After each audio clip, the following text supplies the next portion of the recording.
बिहार में इन दिनों मंत्रिमंडल विस्तार की चर्चा हो रही है। एक चर्चा ये भी है कि कभी भी चुनाव भी हो सकता है। नीतीश कुमार चाहते हैं शायद कि समय से पहले चुनाव कराना बेहतर होगा। हमारे साथ इन्हीं दो बिंदुओं पर बात करने के लिए हैं ब्यूरो चीफ नीलकमल जी, राजीव रंजन जी और आशुतोष चंद्रा।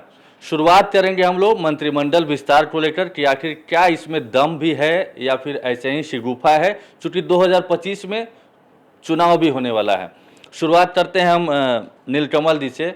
क्या लगता है जो मंत्रिमंडल विस्तार की जो चर्चा चल रही है, हालांकि इससे पहले भी कुछ दिनों पहले, कुछ महीने पहले की बात करें तो चर्चा शुरू हुई थी, लेकिन टाइम फिक्स हो गया था। इस बार फिर से एक बार शुरुआत तेज है। आपको क्या लगता है मंत्रिमंडल विस्तार होने वाला है या फिर ऐसे ही हवा चल रही है? देखिए, जब हवा चलती है, कहीं से धुआं निकलता है, तो निश्चित तौर पर कहीं ना कहीं कोई आग लगी हुई होगी। तो मंत्रिमंडल विस्तार चूंकि एक्सपेक्टेड है और अवेटेड है, तो मंत्रिमंडल विस्तार को लेकर के जो चर्चा चल रही है, तो मंत्रिमंडल विस्तार तो होना है, चूंकि सरकार का कार्यकाल अभी लगभग 1.5 साल का बचा हुआ है। तो ऐसे में एक एक मंत्री 3-3, 2-2 विभाग को लेकर चल रहे हैं, तो आप समझ सकते हैं कि अगर आपके ऊपर 2-2 जिम्मेदारी सौंप दी जाए, बड़े बड़े मंत्रालय, तो आप कितना एफर्ट लगा सकते हैं। तो जाहिर तौर पर बंटवारा होना चाहिए।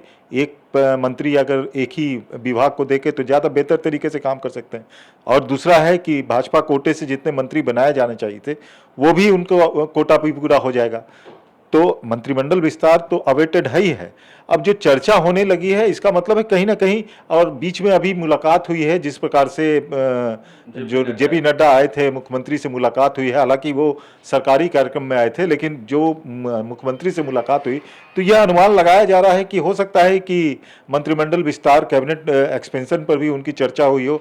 दूसरी जो बात कही आपने कि समय से पहले चुनाव, तो समय से पहले चुनाव का जो साल भर का बचा है, और जिस प्रकार से नीतीश कुमार ताबड़तोड़ जो है वो निरीक्षण कर रहे हैं, विकास कार्यों का समीक्षा कर रहे हैं, जो ताबड़तोड़ आईएएस आईपीएसओ का जो ट्रांसफर हो रहा है, जिस प्रकार से तैनाती की जा रही है, तो अभी जो तैनात होंगे, आप समझिए कि वो इलेक्शन के समय तक वो वहाँ पर अधिकारी तैनात रहेंगे। जब इलेक्शन की जो घोषणा होती है, उस समय चुनाव आयोग ट्रांसफर करता है जो भी आईएएस है, लेकिन समय जब तक इलेक्शन नहीं होता है, तब तक जो अधिकारी नीतीश कुमार के चाहते हैं या वो देखते हैं कि हमारे काम के लायक है, हमारे अनुरूप काम करने वाला है, तो वैसे अधिकारी या पदाधिकारियों की नियुक्ति कर रहे हैं। तो इस तरह से ये एक लोग के समझ में ये आ रहा है, हाँ, एक कनेक्शन ये जुड़ रहा है कि क्या नीतीश कुमार समय से पहले भी चुनाव कराना चाहते हैं। चूंकि स्थिति ऐसी बन गई है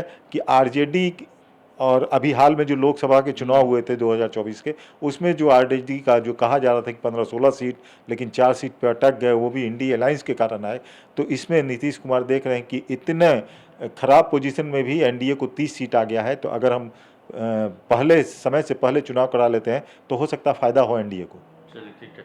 हम इसी सवाल को थोड़ा दूसरे तरीके से सवाल को लेते हैं कि देखिए 2024 के फरवरी महीने में महागठबंधन छोड़ करके नीतीश कुमार आए थे, एनडीए में शामिल हुए थे।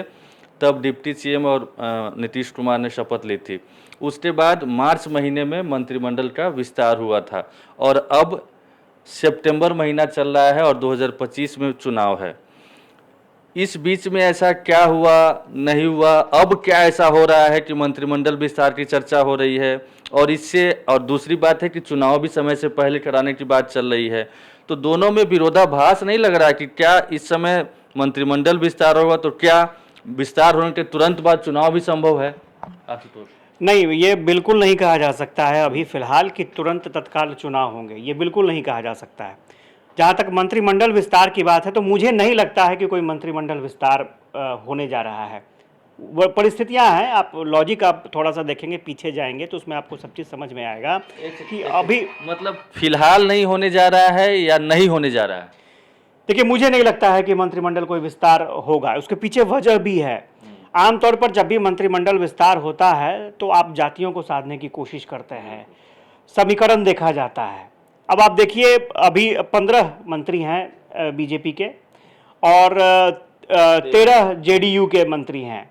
जेडीयू का कोटा फुल है, बीजेपी के कोटे से 5 और मंत्री बनाए जा सकते हैं, क्योंकि अलग अलग मंत्रियों को अलग अलग विभाग दिया गया है, ज़्यादा जिम्मेवारी दी गई है और मंगल पांडे की बात करें या फिर नितिन नवीन की बात करें, नीतीश मिश्रा की बात करें, उनके पास ज़्यादा विभाग हैं।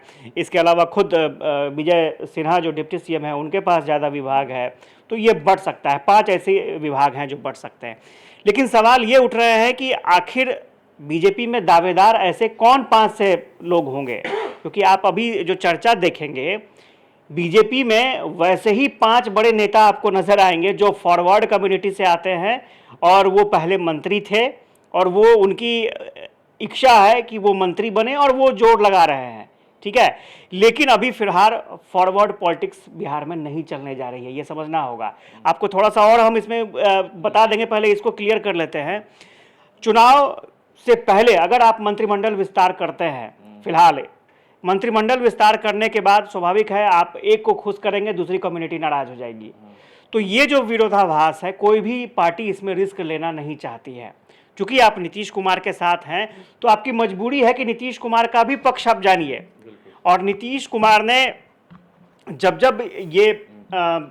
जब भी मंत्रिमंडल का विस्तार हो, कहीं भी हो, नीतीश कुमार यूपीए के साथ हो, महागठबंधन के साथ हो या बीजेपी के साथ हो, उनका मंतव्य जरूर रखा जाता है, इसमें कोई दो राय नहीं है। वो ओके कहेंगे तभी ओके होगा। अगर उन्होंने इफ बट लगा दिया कि अभी कीजिएगा तो फिर विवाद हो सकता है, तो फिर वो मामला खटाई में चला जाएगा। आपको याद होगा कि इससे पहले जब आरजेडी के साथ सरकार में थे, कांग्रेस के साथ सरकार में थे, वहां भी मंत्रिमंडल विस्तार होना था, वहां भी मामला बहुत दिनों तक फंसा रहा। लेकिन मामला इसलिए फंसा रहा कि कांग्रेस के तरफ से भी फॉरवर्ड मंत्री बनने थे और आरजेडी की तरफ से भी फॉरवर्ड मंत्री बनने थे, और फॉरवर्ड नेताओं को मंत्री बनाकर हासिल क्या होना था, वोट तो मिलना नहीं था। तो ये कम से कम कैलकुलेशन है, और इस आधार पर मुझे नहीं लगता है कि फिलहाल कोई मंत्रिमंडल विस्तार होगा। ये जरूर है कि चर्चा हो रही है। चर्चा किसको लेकर हो रही है? चर्चा सिर्फ दिलीप जायसवाल को लेकर हो रही है, क्योंकि वो उनके पास अब अध्यक्ष पद भी है, मंत्री पद भी है। क्योंकि विधानसभा में भी विधानसभा स्पीकर ने चर्चा के दौरान कह दिया था कि इनको बधाई इसलिए दी जा रही है कि क्या अध्यक्ष बन गए हैं तो क्या मंत्री पद छोड़ेंगे, वो तो एक अलग चीज़ है। लेकिन फिलहाल चर्चा उसी बात को लेकर हो रही है कि दिलीप जायसवाल एक साथ 2 पद कैसे संभालेंगे। बाकी कहीं मरमरिंग नहीं है। जो मरमरिंग है वो फॉरवर्ड नेताओं के बीच में है, उन्हें लगता है कि कोई जगह बन जाएगा। लेकिन मुझे नहीं लगता है, क्योंकि नीतीश कुमार अगर इशारा कर देंगे कि आप उधर बना रहे हैं तो फिर अपने खेमे में विरोधाभास की स्थिति हो जाएगी, लड़ाई झगड़ा हो जाएगा, मनमुटाव हो जाएगा, आप एक को खुश करेंगे दूसरा नाराज हो जाएगा। तो ऐसी परिस्थिति से बीजेपी भी बचना चाहेगी। आपको एक और थोड़ा सा पीछे का वाकया हम ले जाएंगे। आपको याद होगा जब लोकसभा चुनाव हो रहा था उस वक्त क्या हुआ था? उस वक्त भी चर्चा थी कि चिराग पासवान केंद्र में मंत्री बन जाएंगे नरेंद्र मोदी की सरकार में, और क्या हुआ? कुछ नहीं हुआ। तो ऐसी परिस्थिति में जब आप फाइनल स्टेज में पहुंचने वाले हैं तो क्यों मंत्रिमंडल विस्तार को लेकर के विवाद में पड़ना चाहेगी कोई भी पार्टी? तो मेरे विचार से ये है। खैर ठीक है, चर्चा कई बार अफवाह साबित होती है, लेकिन कई बार देखा गया है कि वो सही भी साबित हुई है। और ठीक है, चिराग पासवान उस समय नहीं बने, बाद में जब सरकार बनी तो ज़रूर बने वो। और होता क्या है, देखिए बीजेपी कोटे से बनना है, और बीजेपी के जो शीर्ष नेता हैं उन्होंने हो सकता है कि कमिटमेंट किया हो कि इस बार नहीं अगली बार आपको मौका दिया जाएगा, और वो लोग लगे हों इसमें। और सीटें भी हैं, 6 ऐसी सीट हैं मतलब मंत्री पद के लिए जो वैकेंट है। हालांकि कई ऐसी सरकारें 5 साल का कार्यकाल पूरा करके जा चुकी है और कई मंत्री पद खाली रहते हैं, ये भी ट्रैक रिकॉर्ड है। खैर, आपको क्या लगता है कि ये अचानक ये चर्चा क्यों तेज़ हो गई है? क्योंकि मार्च में विस्तार हुआ था, फिर अब सितंबर में चुनाव की भी बात सामने आ रही कि पहले चुनाव हो सकता है। राजीव, देखिए, अभी आशुतोष जी ने कहा कि किसी को नाराज नहीं करने के लिए एक्सटेंशन नहीं हो सकता है। तो भाजपा है, पहली बात, भाजपा ऐसी पार्टी है कि जो निर्णय लेती है उस सबको मानना होता है और कोई विवाद नहीं पैदा कर सकता है, और न किया है। आप ट्रैक रिकॉर्ड देख लीजिए, जदयू में हो सकता है और अन्य पार्टियों में हो सकता है, लेकिन भाजपा का ट्रैक रिकॉर्ड देख लीजिए। कहीं से भी अगर केंद्रीय नेतृत्व ने कोई फैसला लिया हो, अभी राज्यसभा का चुनाव अभी तुरंत हुआ है, बहुत सारे नाम आए। अभी नीलकमल जी ने बहुत अच्छी बात कही कि बहुत सारे नाम आए, लेकिन बना कौन? मनन मिश्रा। लेकिन अब एक्सेप्शनल कहें या सबसे ताज़ा मसला है हरियाणा में। आप देख लीजिए बीजेपी में कितनी बगावत हुई टिकट को लेकर के। आप बिहार पे आइए। आशुतोष ने कहा, क्या कहा कि यहाँ पर बैकवर्ड फॉरवर्ड, तो बैकवर्ड फॉरवर्ड की जो लड़ाई है वो पॉलिटिकल पार्टियों की होती है, लेकिन जब मंत्रिमंडल का विस्तार जब होगा, अगर 5 सीट बचे हुए हैं तो उसमें भी अगर बैकवर्ड फॉरवर्ड ही देखना होगा तो वो राजनीतिक पार्टियां अपने हिसाब से तय कर लेती है। आशुतोष, आप अजीब तरह की बात बोल रहे हैं। एक चीज और बात बोली है, इन्होंने कहा है कि जाति साधने की बात कही है, तो जाति साधने में तो जदयू आगे निकल गया, श्री भगवान कुशवाहा को एमएलसी बना दिया, भाजपा ने उपेंद्र कुशवाहा को एमपी बना दिया, तो फिर जाति तो वो ईबीसी, ओबीसी, एससी, एसटी या फॉरवर्ड, ये अब मायने नहीं भाजपा में रख रहा है। भाजपा में नेताओं का मायने होता है। नहीं, आशुतोष की बात पे नेताओं का मामला वही हम बोलना चाह रहे, देखिए कि मेरी बात एक और सुन। मंत्रिमंडल विस्तार की संभावनाएं इसलिए बढ़ गई हैं कि आप याद करिए, धर्मेंद्र प्रधान आए थे, हालांकि बात तो आई, लेकिन वो मिल के गए, मंत्रिमंडल विस्तार हुआ कि नहीं हुआ? नहीं, मंत्रिमंडल विस्तार नहीं हुआ था, धर्मेंद्र प्रधान मिल के गए थे, तब यहाँ सरकार चेंज हो गई थी। आप अपने आप को दुरुस्त कीजिए राजीव जी। और सबसे बड़ी बात यह है कि अगर जाति को देख करके चलना है तो सभी लोग जो है जाति की राजनीति, बिहार में बिना जाति के राजनीति नहीं हो सकती है, ये एक धारणा पूरे देश में बनी हुई है। लेकिन यही कर रहे हैं कि आशुतोष जो बोल रहे थे, इन्हीं पे जा रहे हैं कि देखिए इन्होंने कहा कि फॉरवर्ड का वोट महागठबंधन को लगता था कि ये लोग तो देते नहीं है, तो इनको क्यों इसमें कार्तिकेय सिंह और सुधाकर सिंह, 2 ही लोग का पद खाली था, हालांकि और भी पद थे। इस बार भी इन लोगों को लगता है कि ये लोग तो हमारे साथ हैं ही, तो फिर इन लोगों को मंत्रिमंडल में जगह देने से क्या मतलब बनता है। लेकिन क्या उन लोगों को जगह नहीं दी जा सकती है जो इनके वोटर नहीं है और उनको साधना हो? आशुतोष, देखिए ऑलरेडी दी जा चुकी है, जो जगह दिया जाना चाहिए अगर सीट हमारे पास है, हम दे देते हैं तो वो तो फायदा ही होगा ना। तो आप किसी विधानसभा के विशेष प्रतिनिधि को आप नाराज करेंगे। अगर मान लीजिए कहीं कोई दावा सबका होता है, आपने किसी को थमा दिया, किसी की नाराजगी है, नाराजगी दिख नहीं रही है, ये बात सही है। बीजेपी में इसमें अच्छा हो सकता है, हो सकता है कि नाराजगी हो अभी, और इसी नाराजगी को दूर करने के लिए कि वो बगावत में ना तब्दील हो जाए, इन लोगों को सेट करना है, ये भी तो पॉसिबल है। छोटा सा उदाहरण देना चाहूंगा मैं। बीजेपी में नाराजगी नहीं होती है, ये सब चीज सुनने के लिए मिलता है। यूपी का उदाहरण सामने में है, लोकसभा चुनाव सामने में था और यूपी में क्या हाल हुआ ये किसी से छुपा नहीं है। आपने थमा दिया, आपने थोप दिया, उसका परिणाम क्या होता है आप सीख लीजिए। और खटाखट और आरक्षण और ये संविधान वाला मामला चला, नाराजगी थी, जरूर थी। बीजेपी में आप विधानसभा चुनाव जीत कर आए हैं और आप लोकसभा चुनाव हार जा रहे हैं, ये क्या मजाक है? और जब आपके नहीं तो आप कितना भी बरगलाएंगे, ठीक है, हम लोग थोड़ा मंत्रिमंडल विस्तार और चुनाव समय से पहले पॉसिबल है या नहीं है इस पर फोकस करते हैं।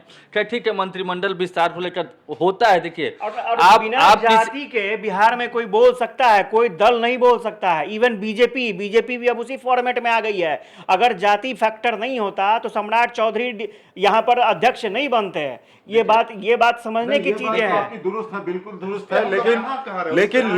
लेकिन आप ये देखिए कि जिस तरह से बीजेपी ने हिंदुत्व को बढ़ावा दिया था और वो जाति का जो चक्कर है उससे लोगों को निजात निकालने के लिए उसने हिंदुत्व का नारा दिया था। लेकिन लालू प्रसाद यादव 2015 में, आशुतोष याद करिए आप, 2015 में किस तरह से बैकवर्ड फॉरवर्ड में कर दिया था। अब हिंदुत्व की बात आप कर रहे हैं, अगर हिंदुत्व फैक्टर होता तो बीजेपी अकेले चुनाव में जाती, नीतीश कुमार के साथ नहीं जाती। बीजेपी को ये सर्वे के बाद ये पता चल चुका था कि वो नीतीश कुमार के साथ नहीं जाएंगे तो इससे बड़ा नुकसान हो सकता है। और यही वजह रही कि बीजेपी ने कहा था दरवाजा बंद है, बीजेपी को खोलना पड़ा। देखिए हिंदुत्व भाजपा लेके चली थी, अभी भी चल रही है, लेकिन आप एक लाइन बोले ना कि यहाँ जाति आधार पर ही आप राजनीति कर सकते हैं, तो वो चीज तो करेगा, सब कोई करेगा, क्यों नहीं करेगा भाई? आप कर रहे हैं, तो मैं क्यों पीछे रहूं? बीजेपी क्यों पीछे रहे? बीजेपी ने कभी नहीं कहा है कि मैं जाति की राजनीति करता हूं राजीव जी। बीजेपी ने हमेशा ये कहा है कि मैं जमात की बात कहता हूं। बीजेपी ने कि किसी भी नेता का, नीतीश कुमार ने कब कहा है कि किसी भी नेता का कहने के लिए तो सब लोग कहते हैं कि जाति की राजनीति कोई दल नहीं करता है, ठीक है, लेकिन सिर्फ इस बात को लेकर कि नाराज न हो जाए, जोखिम लेने वाली बात न हो जाए, तो ऐसा ही होता तो बिहार में फिलहाल 30 मंत्री हैं और टोटल सीट 243 है, तो बाकी सारे लोग तो नाराज ही हैं। उन्हीं में से नाराजगी दूर करनी होती है। खैर, नहीं, नाराजगी पर एक लाइन मैं बोलूंगा। जीवेश मिश्रा पहले में मंत्री थे। इस बार जब मंत्रिमंडल विस्तार की बात आई और मंत्री बनने की बात आई तो मैं उनसे पर्सनली बात किया, बधाई दे दूं आपको, तो उन्होंने कहा कि नहीं। क्यों ऐसा? तो इसलिए कि विजय सिन्हा बन गए हैं उप मुख्यमंत्री, जो जगह मेरे लिए था वो विजय सिन्हा को मिल चुका है, तो फिर भाजपा किसी अन्य जाति को क्यों देगी? ये लाइन था उनका, और अब मुझे नहीं मौका मिलेगा, और वही हुआ। यही तो आप कंट्राडिक्टी कर रहे हैं। तो वो आशुतोष बोल रहे हैं, सही बोल रहे हैं कि आप अपने बात को अपने काट दिए कि आप जो बोल रहे थे कि जाति की बात नहीं करती है, जमात की बात करती है, अभी आप बोल दिए कि जीवेश मिश्रा से बात हुई तो दूसरे जात की नहीं। तो आप अपने बात को आप देखिए, यहाँ पर 30 मंत्री हैं, 243 सीट है यहाँ पर, उस हिसाब से 36 मंत्रिमंडल में 36 लोग हो सकते हैं, तो 6 अभी खाली है। तो हो सकता है कि 6 जो आपको मैंने पहले बताया और आशुतोष ने भी बताया कि आपको 6 सीट अभी मंत्री बन सकते हैं, नए मंत्री। और जो विभाग जो है वो 2-2 विभाग जो मंत्री लिए हुए हैं उनके ऊपर अतिरिक्त भार हो सकता है, उस अतिरिक्त भार को कम कर दिया जाए, क्योंकि जो विभाग जो है वो और अच्छे तरीके से चले। लेकिन एक चीज़ तो तय है, बिहार में बिना जाति के राजनीति करना लगभग असंभव है, ये तो तय है। बिल्कुल बिल्कुल। खैर ठीक है, हम लोग क्लोजिंग पे चलते हैं। लास्ट लाइन राजीव जी से लेना चाहेंगे। मंत्रिमंडल विस्तार पर ठीक है, सबके अपने अपने लॉजिक हैं, क्या हो सकता है नहीं हो सकता है, मुझे लगता है कि जो भी होना होगा पता चल ही जाएगा। चुनाव समय से पहले कराना, नीतीश कुमार ऐसा सोच रहे हैं, ये दावा करना पॉसिबल लगता है, चूँकि कार्यकाल 2025 के लास्ट तक है। जी देखिए, 2025 तक के नवंबर तक है, लेकिन नीतीश कुमार चाह रहे थे लोकसभा चुनाव के साथ विधानसभा कराना। जब लोकसभा चुनाव में उनकी स्थिति चाह रहे थे कि नहीं चाह रहे थे, लेकिन कहा जा रहा था, चर्चा थी, ठीक है, चर्चा थी, हाँ बात गई। लेकिन आप सही कर रहे हैं, लेकिन वो अभी भी नहीं चाहेंगे। अभी उन्होंने हाल में ही कहा है कि मैंने तो 10 लाख नौकरी दे दी, अभी 10 लाख और देंगे। ये लाइन उनका याद करिए। तो ये 10 लाख देने के लिए समय चाहिए। और जिस तरह से ये धुआंधार बैटिंग कर रहे हैं, उन विकास योजनाओं का निरीक्षण कर रहे हैं कि जो पेंडिंग है किसी तरह से या धीमी है या किसी तरह से, तो उसको कैसे हम टारगेट दे रहे हैं। सबसे बड़ी बात कि टारगेट दे रहे हैं। आप मेट्रो की बात कर लीजिए, मेट्रो का टारगेट है कि आपको इलेक्शन के पहले 1 फेज का मेट्रो चालू करवाना है। तो टारगेट जब सेट कर रहे हैं तो कहां से चुनाव? और 2025 से पहले चुनाव कराना ठीक भी नहीं होगा, क्योंकि कार्यकाल जो है थोड़ा समय मिलेगा, क्योंकि अभी थोड़ा सा लोगों के माइंड अप में यू टर्न वाला भी बात है। और नए एक बात बताइए, ये जो ताबड़तोड़ उद्घाटन हो रहा है, ताबड़तोड़ दौरे हो रहे हैं, ये सब चुनाव के पहले ही होते हैं। ये हम नहीं बोल रहे हैं, आप इतिहास उलट के देखेंगे तो आखिर किस बात की हड़बड़ाहट है और किस बात की घबराहट है? आप उद्घाटन में देख लीजिए ना, जितने भी उद्घाटन हुए हैं पूरा काम नहीं हुआ है, अभी भी काम हुआ बाकी है, फिर भी उद्घाटन हो रहा है। नहीं ठीक, लेकिन क्यों, क्या नीतीश को आप अधूरा कर देंगे? नहीं ठीक है, हम बस लास्ट सवाल, लेकिन क्यों समय से पहले कराना चाहते हैं? यही बड़ा सवाल है कि आखिर इतनी जल्दबाजी क्यों हो रही है? क्यों ताबड़तोड़ ट्रांसफर पोस्टिंग हो रहे हैं? क्यों ये नहीं ठीक है, चुनाव इतनी जल्दी क्यों? नीतीश कुमार देखिए, राजनीति के या बिहार के कम से कम चाणक्य कहे जाते हैं, अमित शाह बीजेपी के चाणक्य कहे जाते हैं। निश्चित से अनिश्चित की ओर सिर्फ ये देख करके कि हम 15-16 सीट में से 12 लोकसभा की सीट जीते हैं, इसलिए हमारे खिलाफ, हमारे अनुकूल वातावरण है, हवा है, ये क्यों ना देखें कि पहले 39 सीट थी, 38 सीट थी एनडीए के, अब इतने 30 सीट। अनिश्चित की ओर की आप जो बात बोल रहे हैं, नीतीश कुमार भी अपनी स्थिति को देख रहे हैं कि बिहार में मेरी स्थिति क्या हो चुकी है अभी। तो वो चाह रहे हैं कि सेंट्रल गवर्नमेंट के साथ अगर मेरा जुड़ाव है, हम जो केंद्र में भी शामिल हैं, तो अगर इसी बीच में जल्द चुनाव हम करा लेते हैं तो सेंट्रल का भी जो है यहाँ पर बहुत मदद मिलेगा। और जो हमारी स्थिति अभी 43-42 पे है, वो हो सकता है कि बीजेपी के साथ आकर के अभी हम ताबड़तोड़ ये करें। और उन्होंने जिस प्रकार से डीजीपी को बनाया है, वो आप जान रहे हैं कि किस तरह का काम करने वाले व्यक्ति हैं।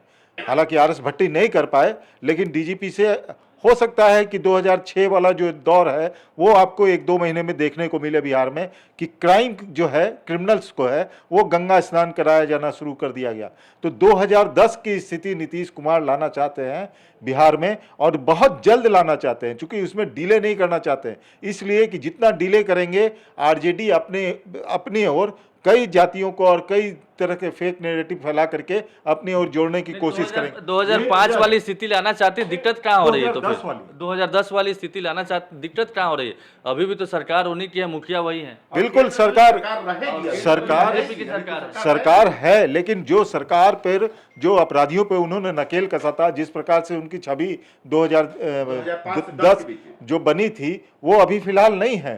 तो इस छवि को फिर से अपना पुनर्स्थापन करना चाहते इसके लिए हैं। चुनाव कहाँ तक जरूरी है? चूंकि सरकार में तो है। बिल्कुल जरूरी नहीं है, बिल्कुल जरूरी नहीं। वही मैं कह रहा था, अगर चुनाव नहीं है तो फिर ताबड़तोड़ इतने काम क्यों हो रहे हैं?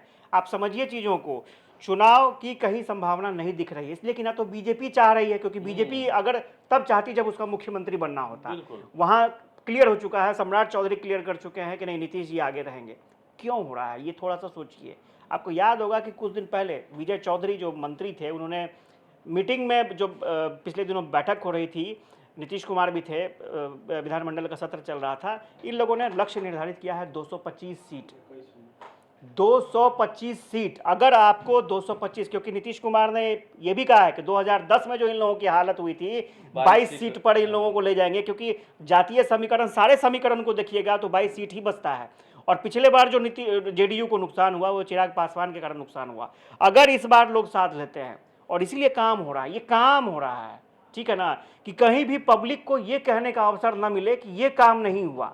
नीतीश कुमार चाहते हैं कि जो भूतो न भविष्यति, यानी फिर 2010 का इतिहास हमको दोहराना है, तो विकास के जरिए मैं इतना काम कर दूंगा, मैं कितना काम कर दूंगा, मैं इतना काम कर दूंगा कि एक साल में कि इन लोगों के पास कहने के लिए कुछ नहीं होगा। मैं नौकरी दूंगा, इसमें एक चीज और जोड़ना चाहेंगे आशुतोष, कि जिस प्रकार लोकसभा चुनाव 2024 का जब चुनाव प्रचार चल रहा था, तो आप याद कीजिए प्रधानमंत्री नरेंद्र मोदी ने क्या कहा था कि हेलीकॉप्टर में घूमने वाले चुनाव के बाद जेल जाएंगे। तो आप याद कीजिए, लालू परिवार पर उनका इशारा था, लालू परिवार की तरफ। सभी लोग मामले में फंसे हुए हैं, जमीन के बदले नौकरी के मामले में फंसे हुए हैं। तो अब यह भी एक मतलब कि इसमें हो सकता है कि जिस प्रकार से ईडी और सीबीआई का शिकंजा कसा जा रहा है, तो हो सकता है कि तेजस्वी यादव पर शिकंजा बहुत जल्द कसने वाला हो। और नीतीश कुमार चूंकि एनडीए में शामिल हैं, केंद्र सरकार में शामिल है, तो ऐसा नहीं कि नीतीश कुमार के ऊपर ब्लेम आए तो और पब्लिक उनसे भड़क नहीं जाए, या जनता आरजेडी के पक्ष में ना सहानुभूति ना चला जाए। इसीलिए वो ताबड़तोड़ अपना विकास काम की भी दिखा रहे हैं। और हो सकता है कि तेजस्वी और लालू परिवार के ऊपर जो कार्रवाई होनी है वो आने वाले 2 से 3 महीने में हो जाए, तो पब्लिक का रिवोल्ट ना हो, चूंकि एमवाई समीकरण बहुत इंटैक्ट है उनका। तो ऐसे में रिवोल्ट ना हो कि हम तुम्हारे लिए भी कर रहे हैं, तुम्हारे लिए भी कर रहे हैं, अंत में उनको ये बोला जाए कि इन लोगों ने क्या किया था तुम्हारे लिए, हमने जो किया। तो ऐसे में जो स्थिति उत्पन्न हो सकती है, उसको हो सकता है कि संभालने के लिए भी ये किया जा रहा हो। ठीक है, हमने सबकी मंशा जानी और जो परिस्थिति चल रही है उससे भी अवगत कराया, लेकिन डिसीजन लेने वाले जाने कि आखिर होने वाला क्या है। लेकिन संभावनाओं से इनकार नहीं किया जा सकता है, दोनों चीज़ों से, मंत्रिमंडल विस्तार से भी और समय से पहले चुनाव से भी। बहुत बहुत धन्यवाद, नमस्कार। बिल्कुल।